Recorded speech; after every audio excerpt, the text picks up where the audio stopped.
up, Badlands. Explain those Badlands. That's a hell of a name.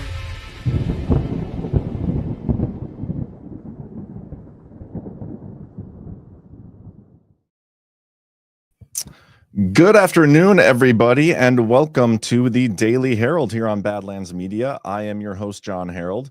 Hope you're all having a great Friday. Happy Friday. It's been a fun week. Should be a good weekend. I'm very excited about this show. Later on, towards the end, I'm going to have Rion on, and we're going to talk about the White House press corps. I got some questions lined up for. Before we get to any of that, we got plenty of news. Going to also try to do a little weekly recap on today's episode. But let's get to our sponsors real quick first, and we're going to start it off with MyPillow. I hear every day about the products you all wish MyPillow carried. Well, guess what? We probably do. Slippers, bathrobes, pet beds, blankets, mattresses, sleepwear, loungewear, duvets, comforters, pot holders, aprons, oven mitts, and so much more. And they're all on sale. For example, get our best-selling standard MyPillows for only $14.98. Body pillows, $29.98. 6-piece bath towels or kitchen towel sets, just $29.98. Multi-use MyPillow 2.0s with pillowcase, $9.98. Save $40 on our Spring Percale and Giza Dream bedsheet sets. Any size, any color, and so much more. So go to MyPillow.com or call the number on your screen. Use your promo code to save up to 80% on all MyPillow products. And I've never done this before. When you spend $100 or more, you're going to get 2 standard MyPillows absolutely free. All right. Thank you to MyPillow. We also have Save Pulse sponsoring today's show. At Save Pulse, we are dedicated to keeping you and your family healthy with top-quality medications like amoxicillin, azithromycin, ivermectin, and hydroxychloroquine at unbeatable prices. Our streamlined ordering process makes it easy to stock up on health essentials, and now with exciting news about fenbendazole showing promise in cancer research, we're proud to offer this alongside our antibiotics and viral care meds. Don't wait. Prepare for any health scenario today. Get your supply and stay ahead of the curve with Save Pulse. Visit badlandsmedia.tv/meds and use promo code SAVEHEALTH at checkout to get a 20% discount on orders over $100. So thank you to Save Pulse. So Chanel is going to come on. She's scheduled to come on at like 1:45 p.m. Eastern. So about 45 minutes into the show. Whenever she hops into the StreamYard, I'm just going to bring her right on. So I'm going to just start trucking through news. Once she gets in the studio here, I'll bring her on and we'll do that little interview. So we're going to start things off, I think, with, let's talk about some recent investments into the United States, because there's some exciting developments going on here. Well, first of all, we have Johnson & Johnson is investing $55 billion in American manufacturing. Today, Johnson & Johnson announced a new $55 billion investment into the United States over the next 4 years in manufacturing, research, and development and technology. The latest massive victory for President Trump in his unrelenting pursuit of American manufacturing dominance. The company said it represents a 25% increase in investment compared to the previous 4 years and builds on their already elevated U.S. investment levels resulting from the passage of the 2017 Tax Cuts and Jobs Act under President Trump. And just to remind you of some recent investments, NVIDIA announced it's going to invest hundreds of billions. We had Apple and TSMC, a lot of tech stuff. And then here we have the UAE, after meeting with Trump. I think they met this morning, didn't they? Yeah.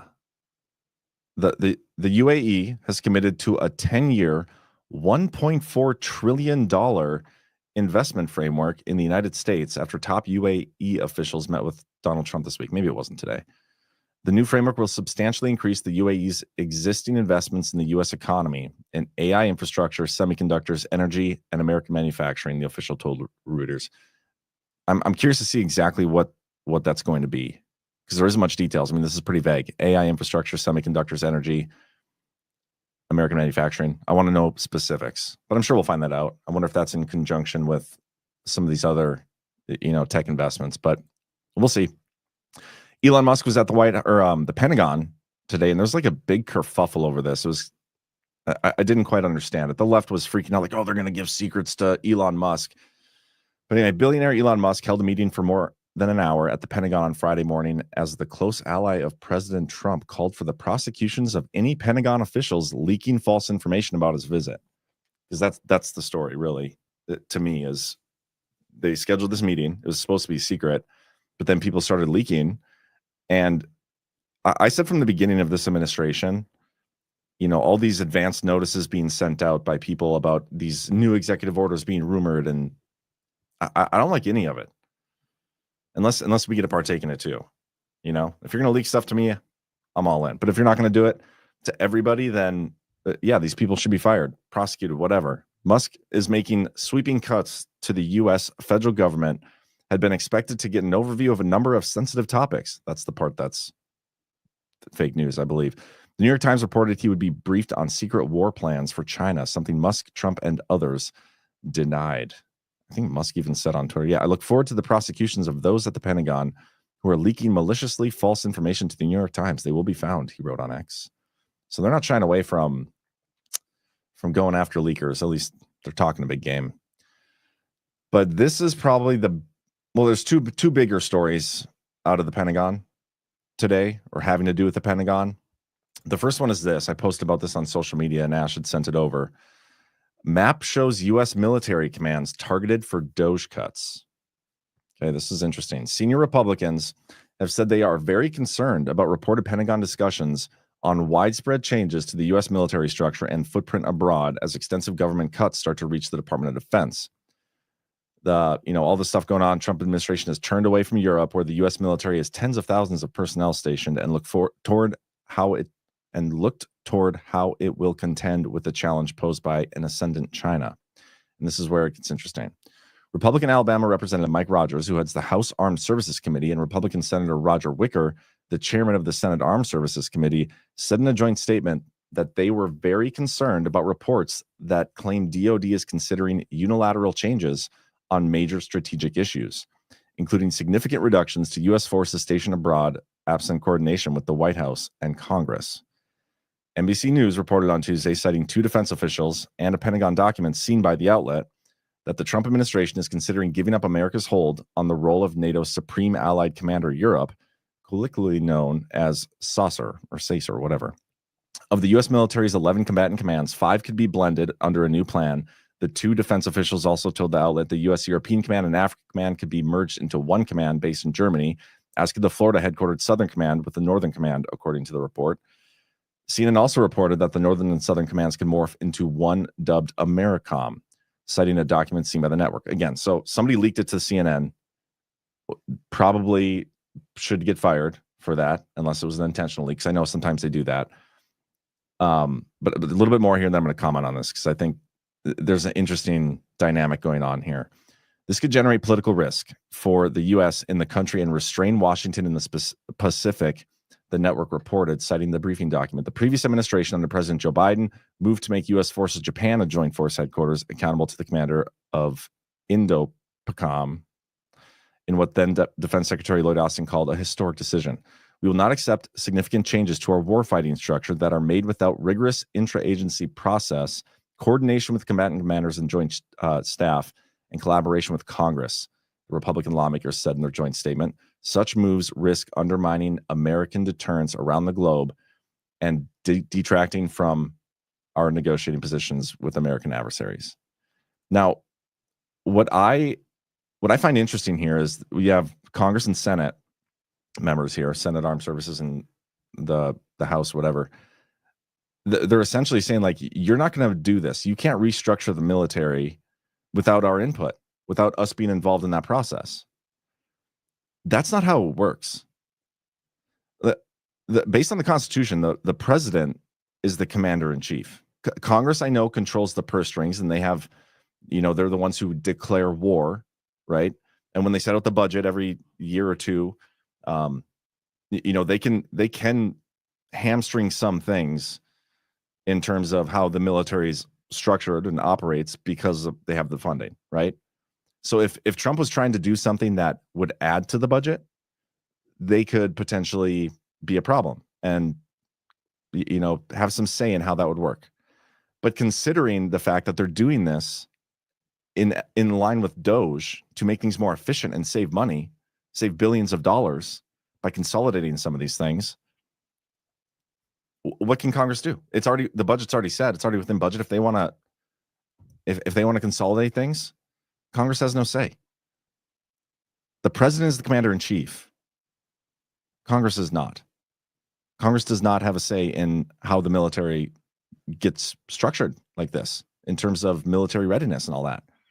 They spend the money on it.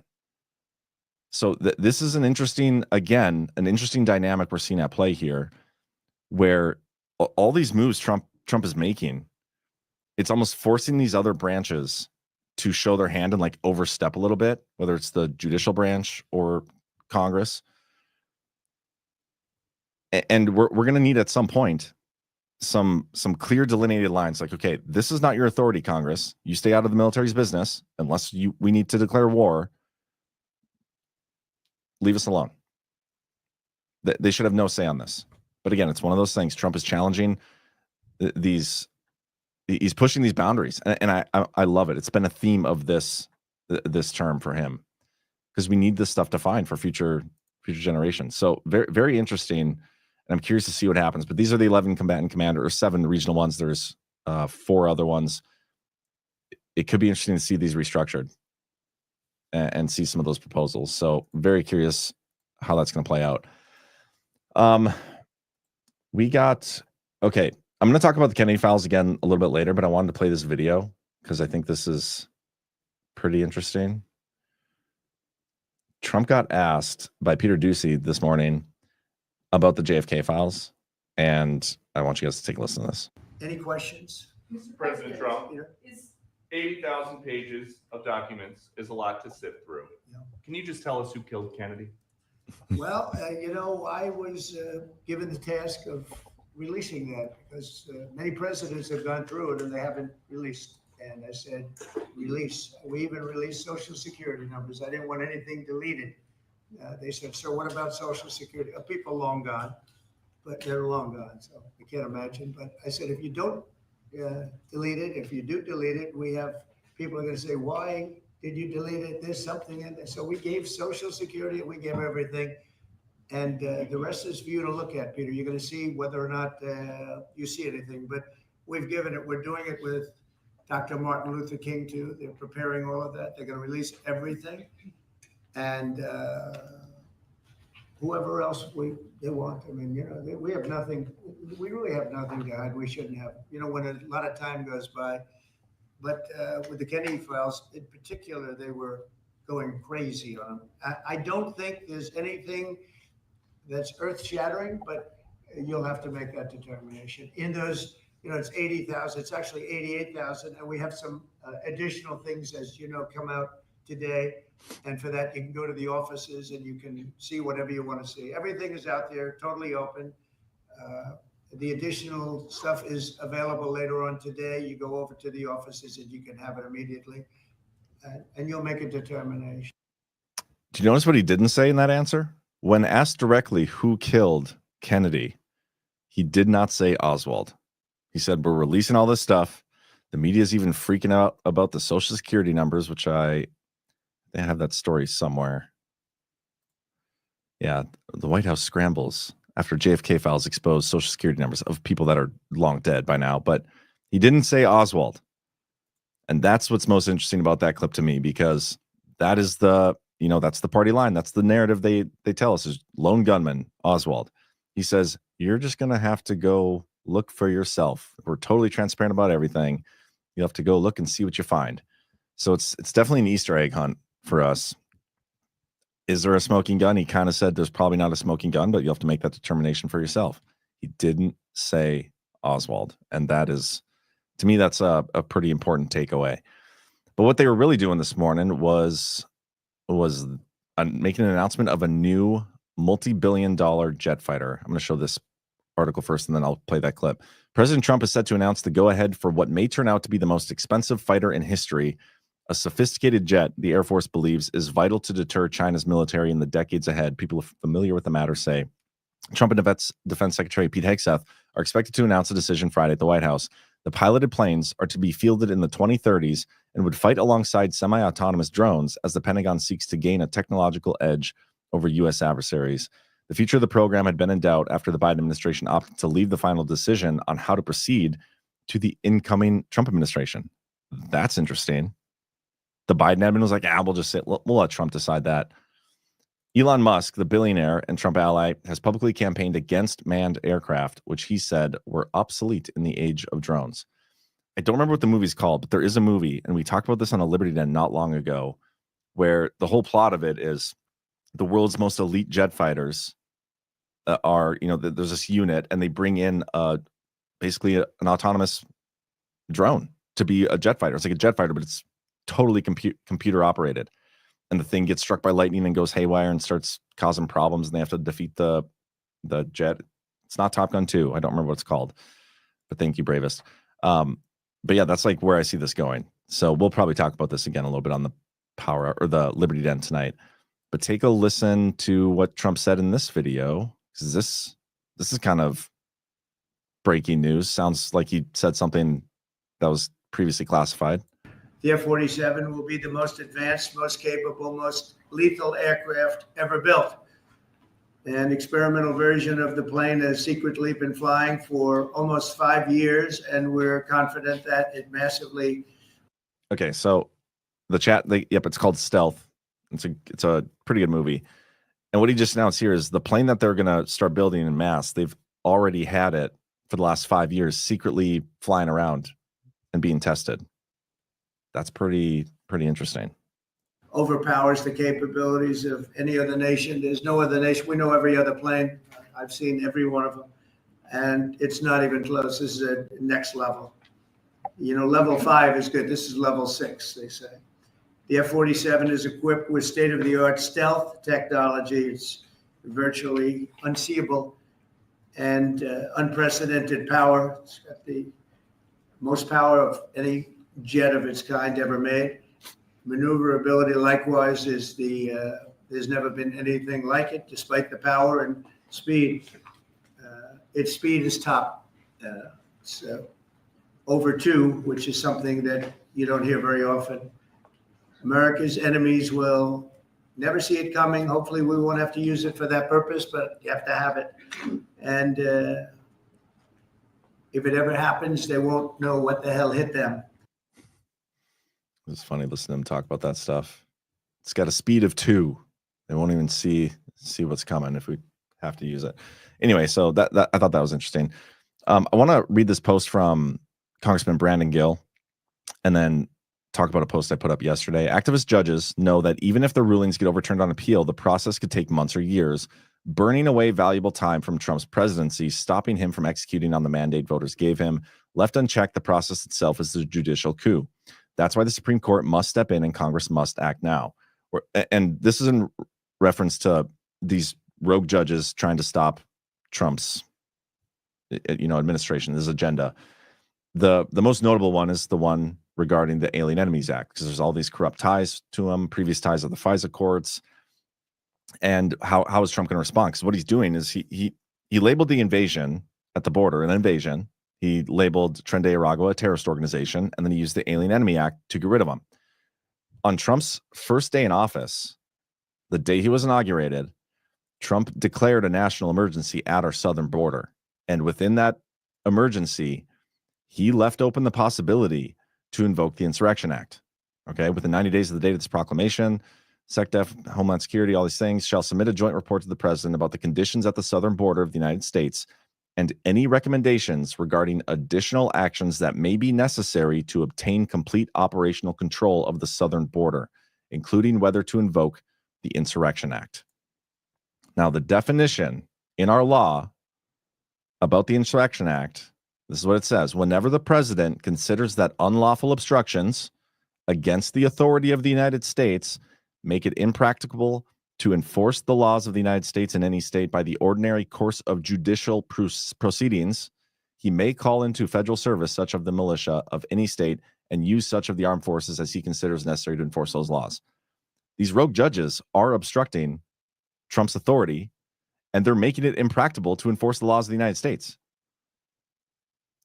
Are we going to see Trump potentially invoke the Insurrection Act because of these judges interfering?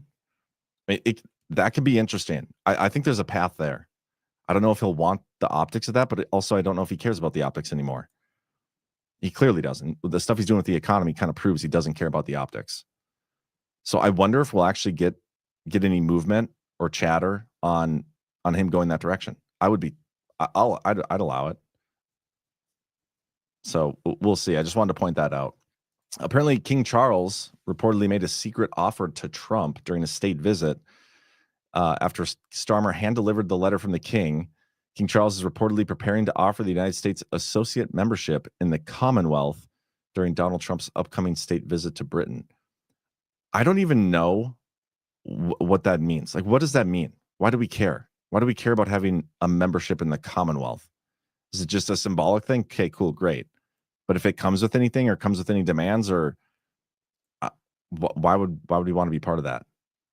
Again, having no clue what it even is or means. And I tried looking it up and I was just confused, running short on time, and so I skipped over it. But if you guys in the chat know, let me know. Bravest, stop, John. You're getting me lightheaded. What am I doing, bro? I don't mean to get you lightheaded. I hope that you meant that in a good way. Okay, a couple executive actions from Trump yesterday. He had like 4 or 5, which was pretty cool to see. This one, stopping waste, fraud, and abuse by eliminating information silos. Again, this is a step to make stuff more efficient, which Trump is definitely, I mean, that's been one of the things this entire agenda has been about. Save money, get rid of the waste, fraud, abuse, and make things more efficient. Purpose, removing unnecessary barriers to federal employees accessing government data and promoting interagency data sharing are important steps toward eliminating bureaucratic duplication and inefficiency while enhancing the government's ability to detect overpayments on fraud. So that would be the goal, I would say, is detecting the overpayments on fraud. Agency heads shall take all necessary steps to the maximum extent consistent with law to ensure federal officials designated by the president have full and prompt access to all unclassified agency records, data, software systems, and information technology systems. This has got to be, again, having to do with what these judges are doing. Because every time DOJ gets into a system, there's a judge somewhere that stops them from actually executing what they're trying to do. And so this has got to further, specify what DOJ has access to. They're going to rescind and modify all agency guidance that serves as a barrier to the sharing of information, unclassified information too. That's the key. Ensure the federal government has unfettered access to comprehensive data from all state programs that receive federal funding, including as appropriate data generated by those programs, but maintained in third-party databases. I think that's a key one, because we're giving all this money to these state governments, state programs, federal money, federal tax dollars to the states, and they want the comprehensive data behind what they're doing with that money. Like, so if you're going to get state dollars, we need access to everything you have in order to audit and monitor what you're doing with that money so it's not used in a corrupt manner. I'm totally on board with that one too. The Secretary of Labor and Secretary Designee shall receive, to the maximum extent consistent with the law, unfettered access to all unemployment data and related payment records, including all such data and records currently available to the Department of Labor's Office of Inspector General. Thought that was interesting too. Why the Inspector General? Agency heads shall conduct a review of classified information policies to determine whether they result in the classification of materials beyond what is necessary to protect critical national security interests. I thought this was interesting because this is in line with what we saw in the JFK files. Like, a lot of the files that were in there were kind of nothing burgers, other than it kind of showed how they overclassify stuff. And so I thought that was an interesting point here too. So that's one of them that came out yesterday. We also had this. Strengthening the suitability and fitness of the federal workforce.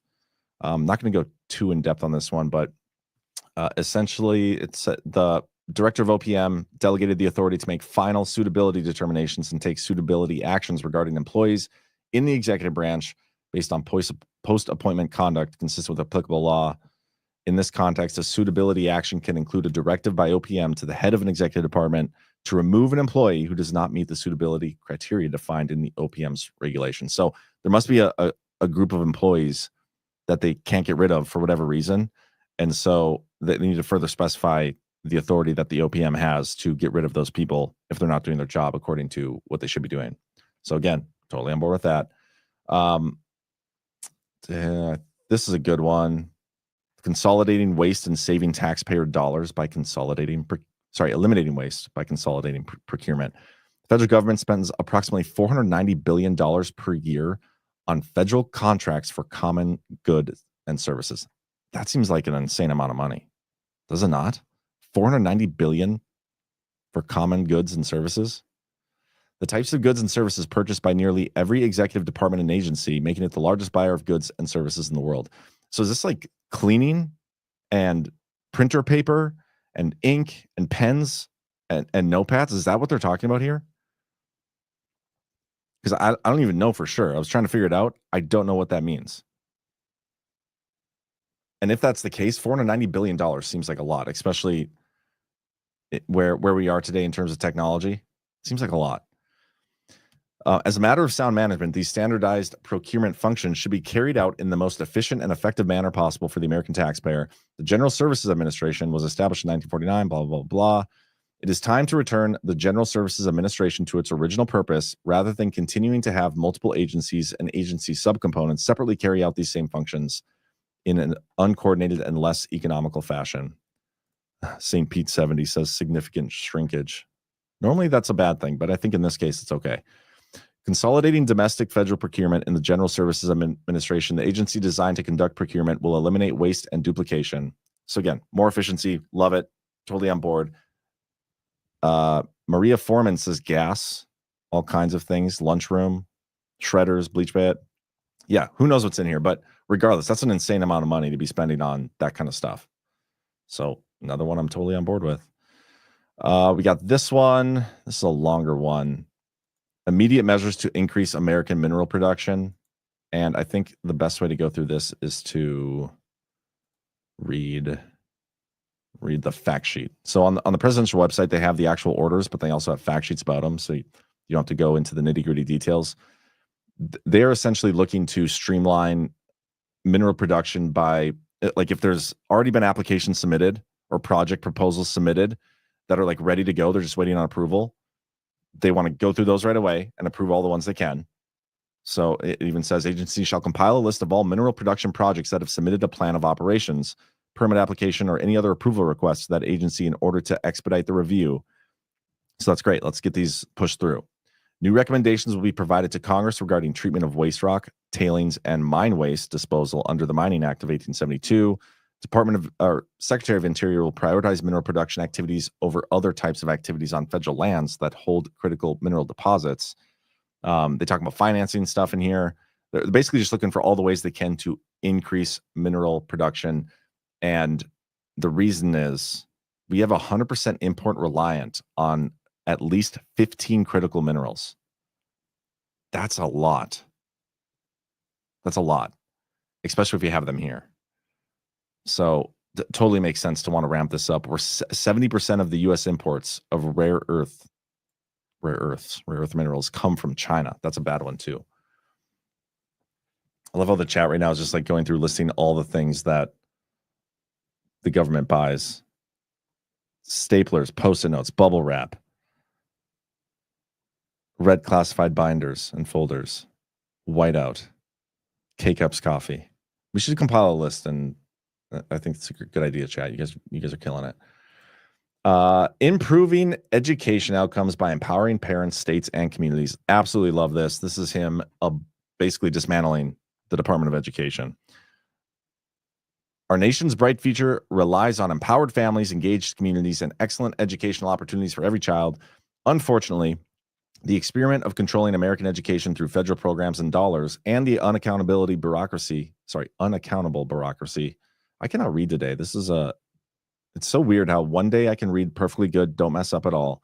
The very next day, I can't stop stumbling over my words. It's so weird.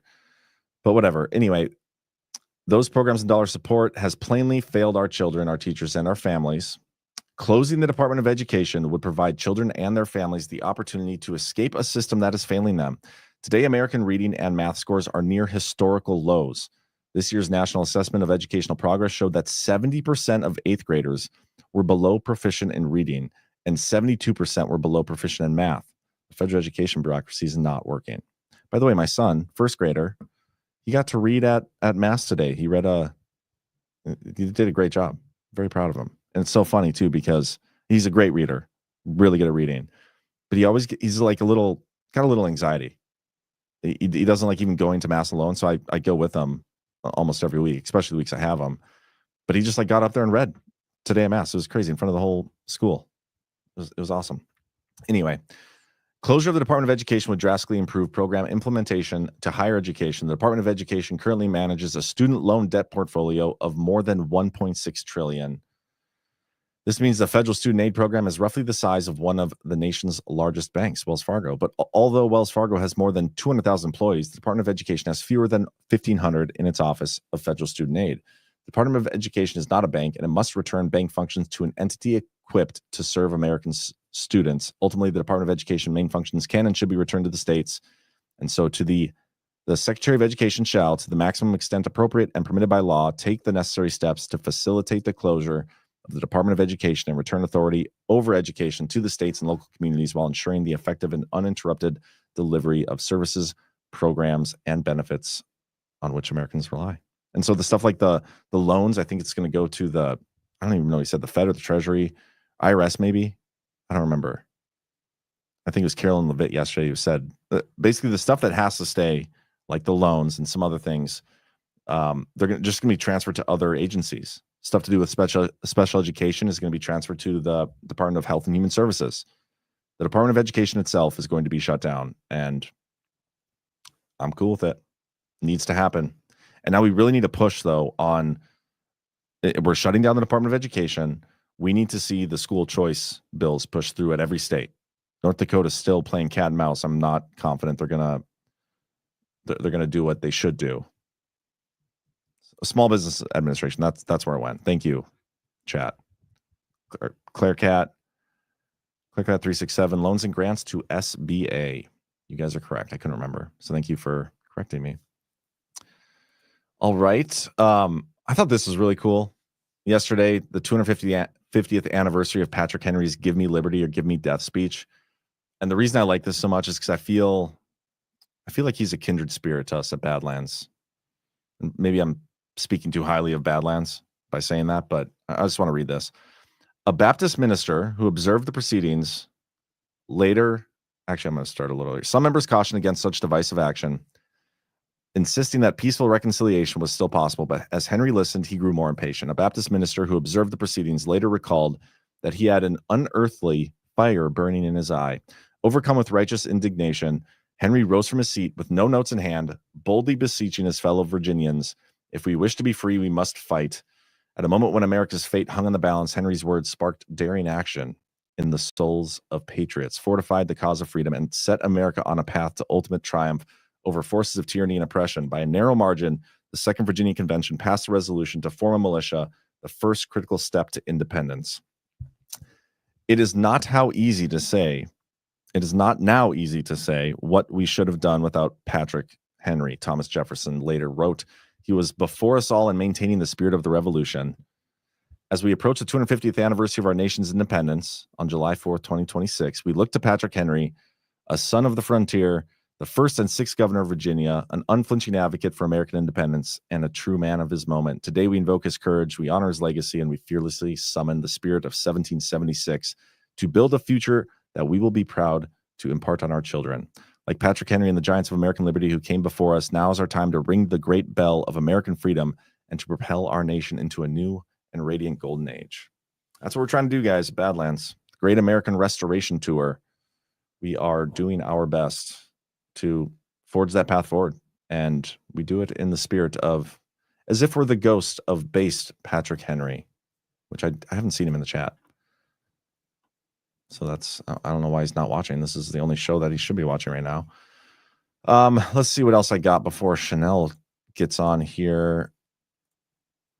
I thought this is interesting. I was going to find some examples to kind of show the hypocrisy here, but this is from the Washington Post, and they're saying they're basically calling out Lutnick for urging people to buy Tesla stock, saying it's an ethical thing that you can't do. Lutnick urges Fox News viewers to buy Tesla stock, raising ethics questions. Commerce Secretary's promotion of Tesla was the latest move by a Trump administration official to bolster support for Elon Musk's car company. So instead of like calling out these domestic terrorists that are burning Teslas in the streets and smearing them with their own feces, yes, that's happening, keying these things, they're doing everything they can to destroy Teslas. And as they keep running those stories, it's going to discourage people from wanting to buy a Tesla. Like even myself, I've always wanted a Cybertruck. Just I don't even know why. Mainly it's just because I want it to drive me to school, so I don't have to drive the kids to school, and I can just sit there and hang out with the kids while we're driving. I think that'd be cool, and my kids would get a kick out of it. But even seeing these stories of like, if I get a Tesla, is somebody going to blow it up in my driveway? And that is probably having an effect on the stock. And so instead of calling that out, they're like, this is unethical of the Trump administration to be supporting this stock of this guy who's only getting this pushback because of his association with the administration, trying to make our government more efficient and less corrupt. It's just insane to me that what the media does, the lengths they go to. It's not even that insane, I guess. It's part of the game now. But to see them spin it this way, and what I was going to look to do, and I'll still do this after the show at some point, but I can almost guarantee you that if you do some research, you will find Biden administration officials or Obama administration officials or any other government officials from the left in the past who have encouraged the support of certain companies and told people to buy stock in something. I would almost guarantee it. So the hypocrisy of these people is astounding. This is going to be something I bring up again in the recap, because again, every Friday I'm going to try to do like a weekly recap. Like these are the biggest stories of the week to keep in mind moving forward. This is one of them, the ending of the ceasefire, but I just wanted to comment on this. And later today, you'll get, I think at 3 p.m. Eastern, Ghost of Base Patrick Henry's doing his weekly recap show of the geopolitics in the world. And so I'd encourage you to tune into that. But Israel expands ground operations in Gaza, threatens to occupy parts of the Strip. Israel's defense minister says he has instructed the military to seize parts of the Strip if Hamas doesn't release all the hostages.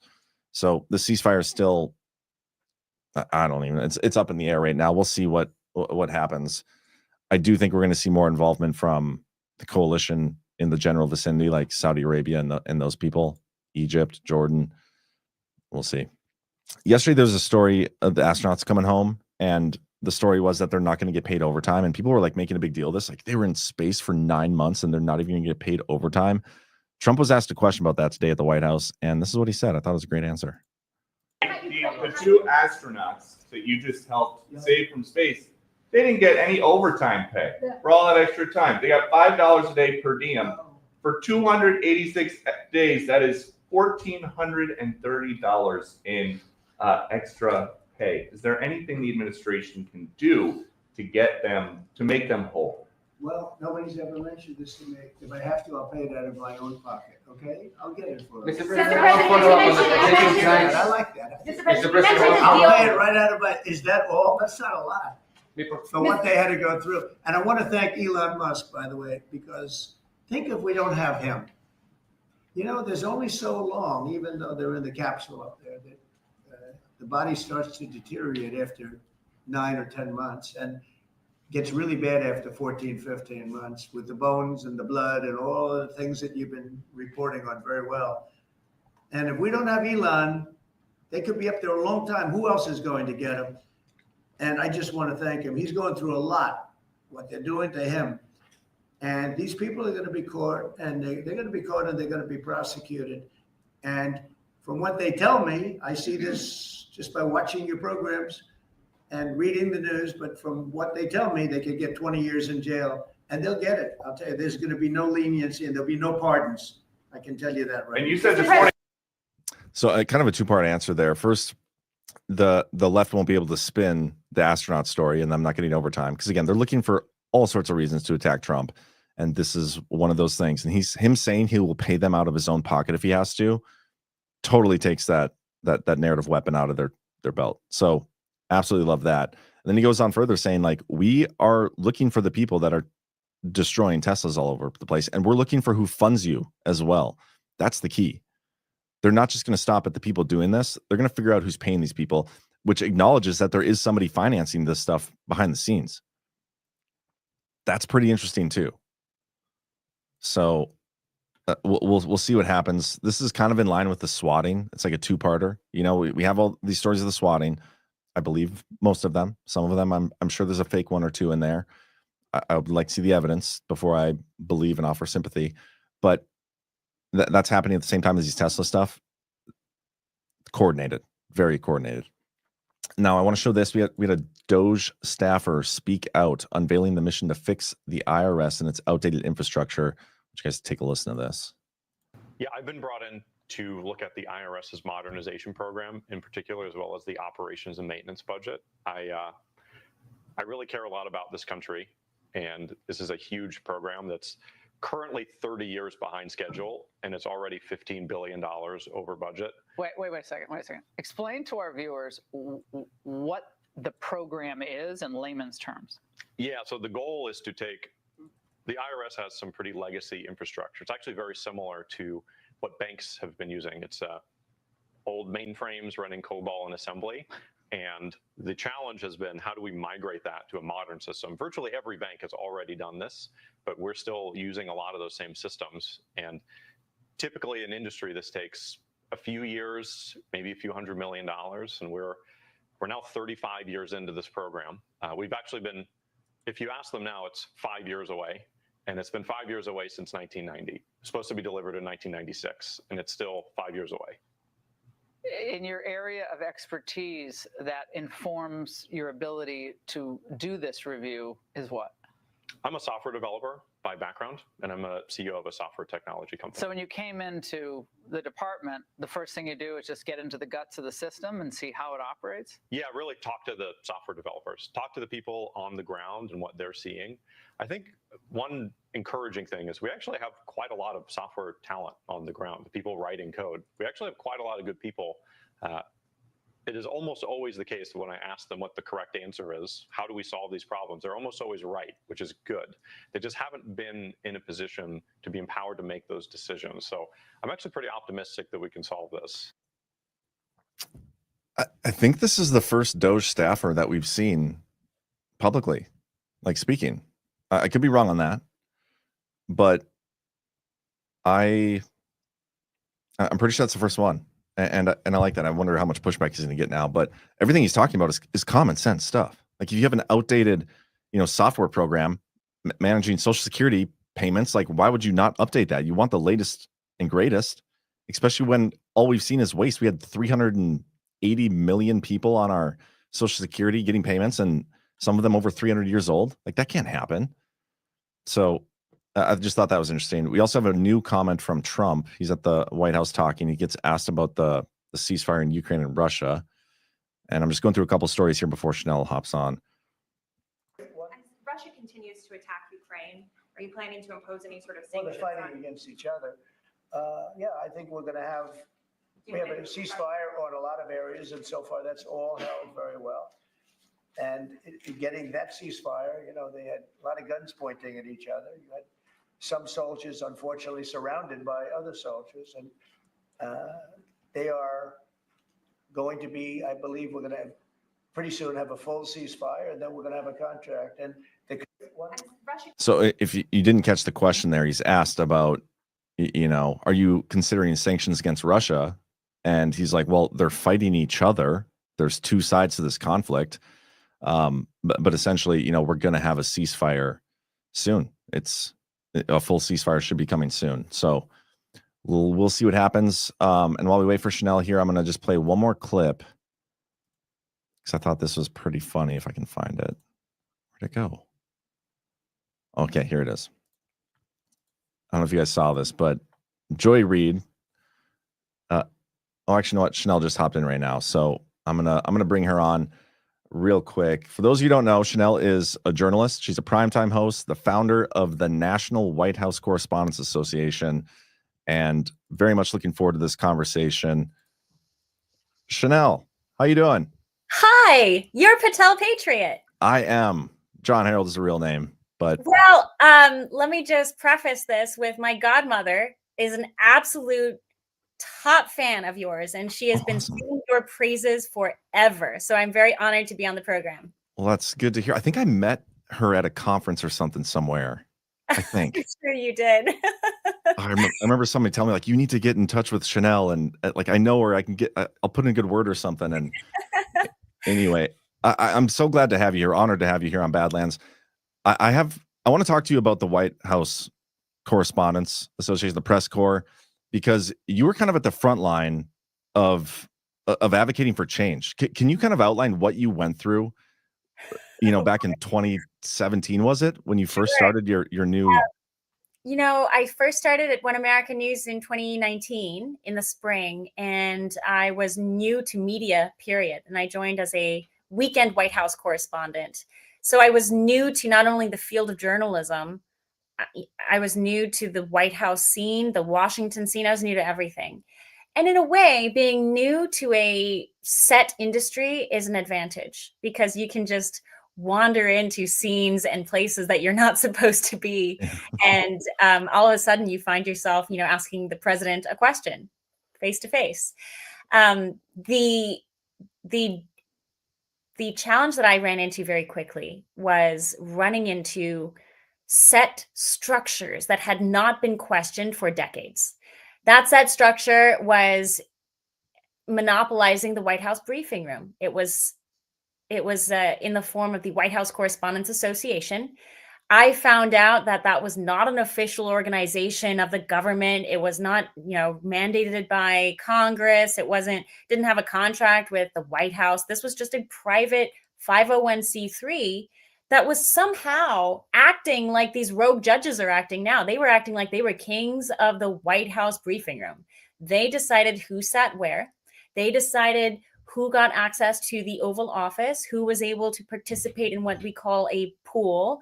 A pool, for those outside the industry, is a group that you're allowed to participate in, where you get to document the goings-ons of the White House. So you'll say, oh, the president or the team just came out into the briefing room, they said this or they said that. So participating in the pool is a very important function as far as media access to what is happening on the White House goes.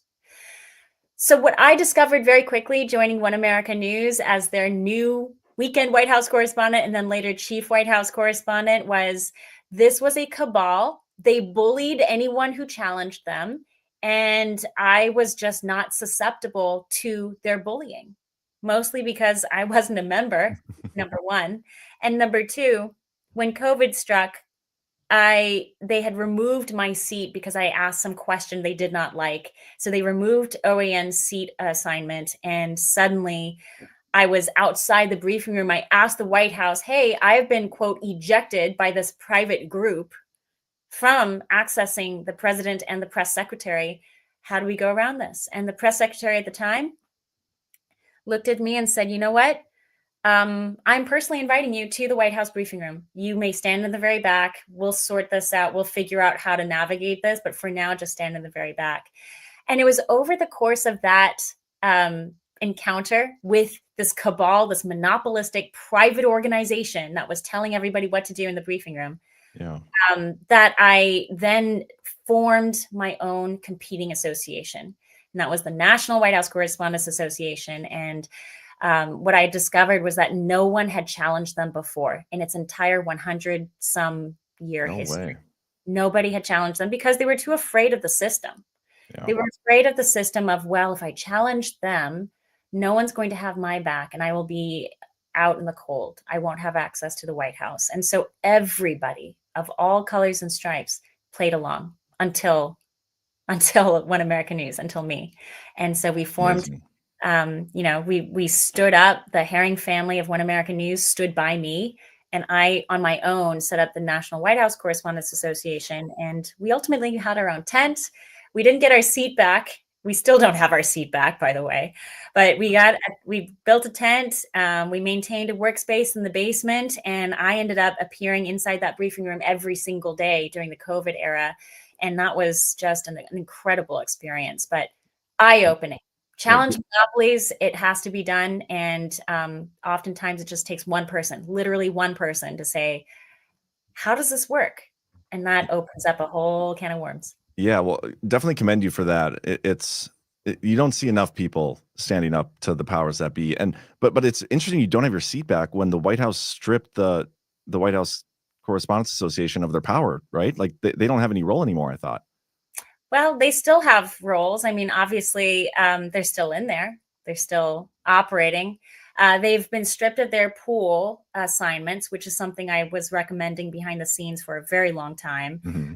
I just advocate, I know a lot of people who are in the press office now under Trump, and I know a lot of people inside the Trump administration. So I've been lobbying pretty hard behind the scenes to make sure that they were informed too. Because what I discovered in this battle, in this journey, was even the White House General Counsel had no idea how any of this worked, and they didn't have reason to care before. Yeah. And I gave them a long form memo, and I said, look, this is entirely up to you. You, the White House, have discretion over this briefing room. And lo and behold, several years later, we finally get a new press team in there. They really built off of all of those fights we had behind the scenes a few years ago. And today, the briefing room is far more accessible. The WHCA has been stripped of much of its power, but at the end of the day, the seats are still not given back.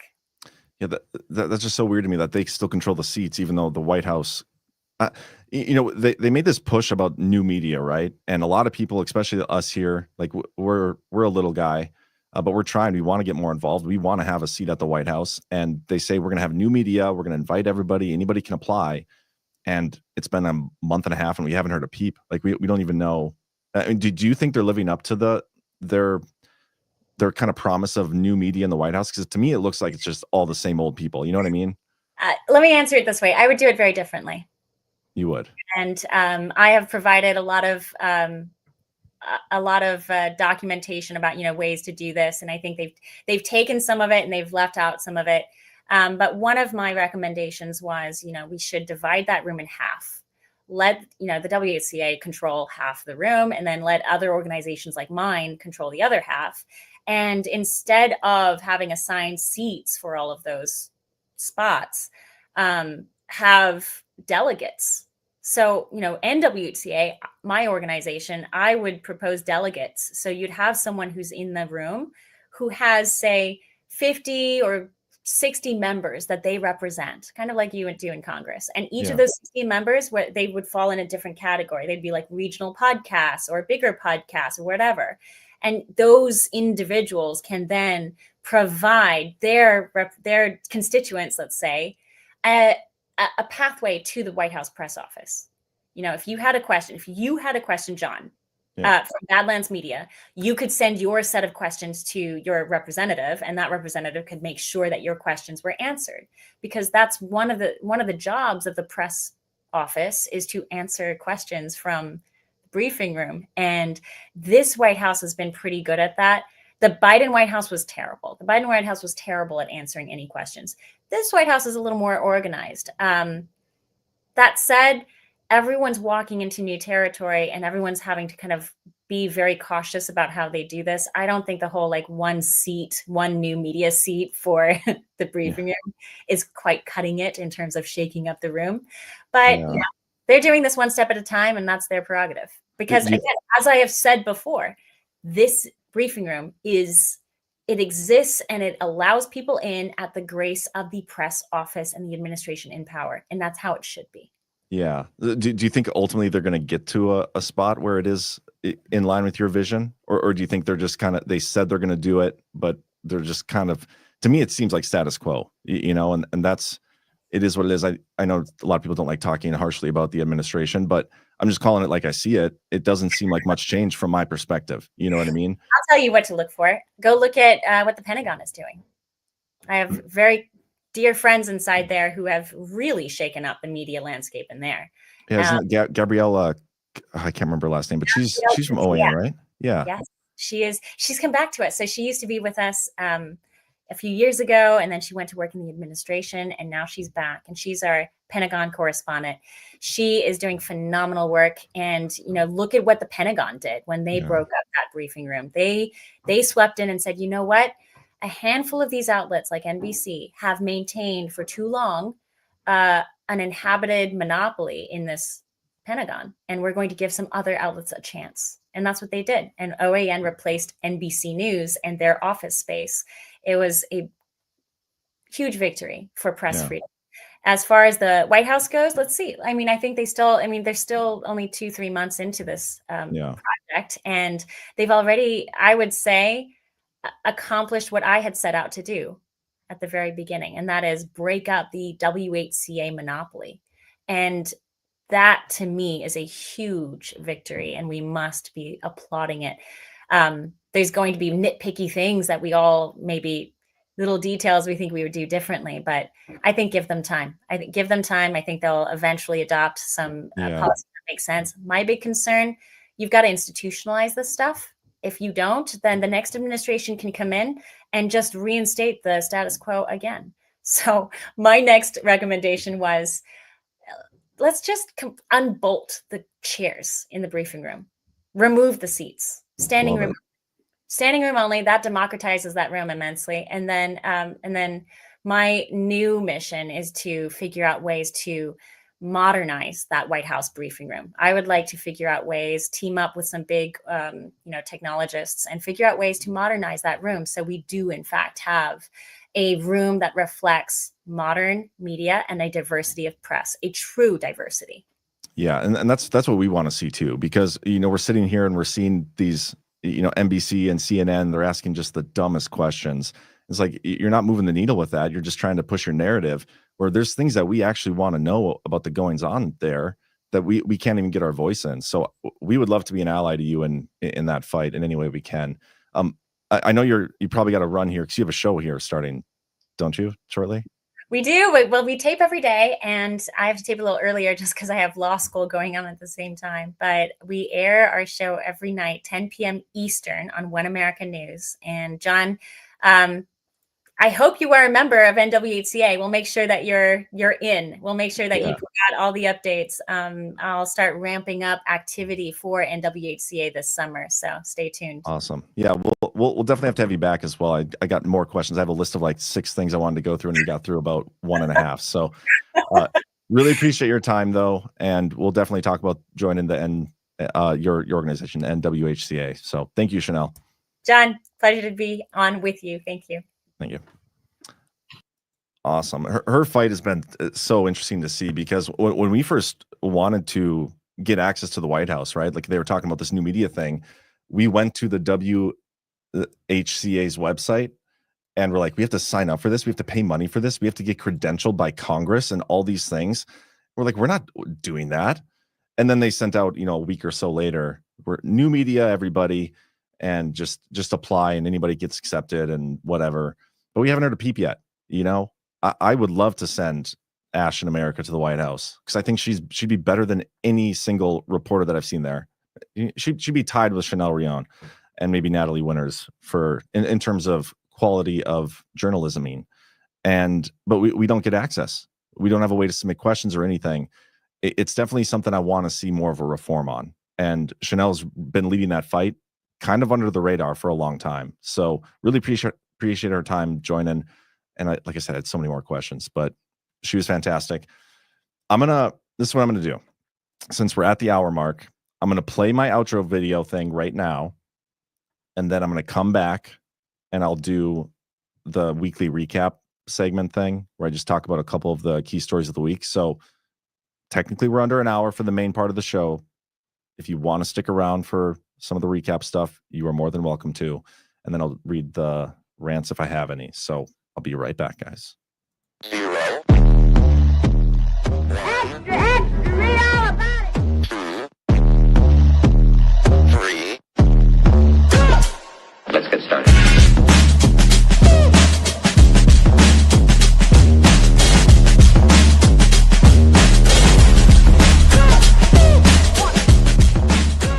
That's what she said. Oh, that's real good. Stop me.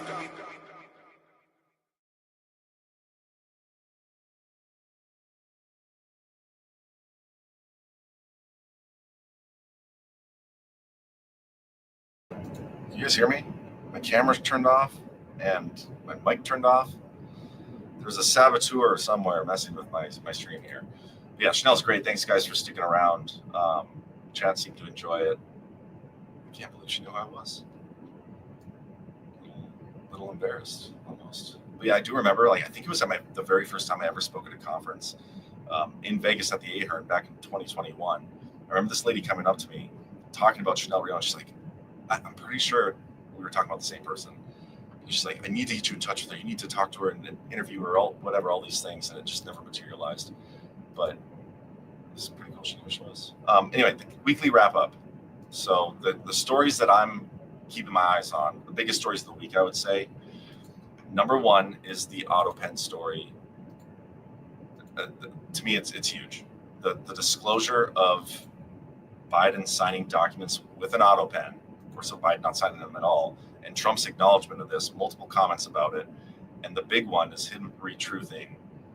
It's the same thing that we've basically been saying, except Liz Harrington said it. So much safer for him to retruth. But we could just invalidate the pardons and everything else that Biden did because they stole the election. He was never elected president. It's exactly what we've been saying for weeks now, months now, even. As soon as the AutoPen story materialized, that's what we've been saying, and totally agree with it. But something to keep your eye on, because even what was it yesterday? Oh, so the Insurrection Act thing. Let me find my post on that. So I posted this, and I got a response from PHSJR. Where were you, man? Or no, maybe it wasn't this story. It was the NATO story. Yeah, it was the NATO one. Hold on. If I can find it. Here, this one.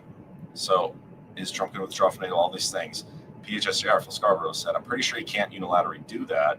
He needs congressional approval now due to some law passed in 2023 that was actually spearheaded by Rubio. And he's right. Rubio and a couple other people, they passed this law which would prevent, anybody from withdrawing from NATO without congressional approval. But what he did here, if you look, that law was signed by Biden using AutoPen.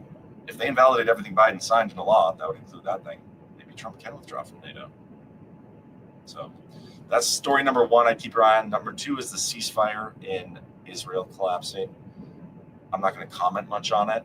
I think there's more going on at play, and I would tune into Ghost at 3 p.m. Eastern today during his recap, which I'm assuming that's happening today. My mic.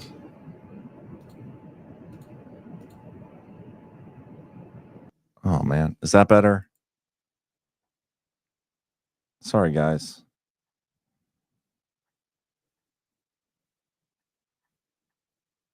My vocals sound really odd. See, this is what happens. I go longer than an hour, and everything goes to crap.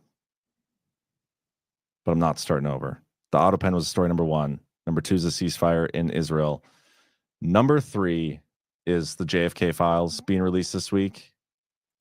And Trump's comment today about the JFK files is still probably the more interesting thing. I might even play it again, because the fact that he was asked directly about who killed Kennedy, and his answer did not mention Oswald, that tells you kind of everything you need to know. Because he could have just came out and said, oh yeah, that was Oswald. Like, Oswald did it.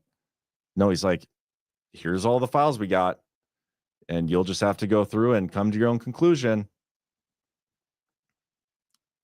That's notable. So keep that in mind. And then, the judicial corruption, the fight back and forth between the Trump administration and these rogue judges trying to stonewall him at every turn. The big one being him implementing the Alien Enemies Act, and the judge saying, no, you need to keep those illegal aliens, those terrorists, the members of the cartel. You need to keep them here. You can't do that. You don't have the authority as president to implement something like the Alien Enemy Act when you see an invasion at our border. And so we are heading towards that fight where we are going to have to define the parameters, the limits of each branch. And you could argue right now that we are in a constitutional crisis. And I think Trump is pushing us there with what he's doing. And I think it's okay. I think it's okay. We've been in a constitutional crisis for a long time. We have not been living under the Constitution that our founders created. We've talked about this ad nauseum for years now, but we're seeing it on display as Trump is doing things. We're living through the constitutional crisis, and the discussions that are being had are to figure out what the real authorities are.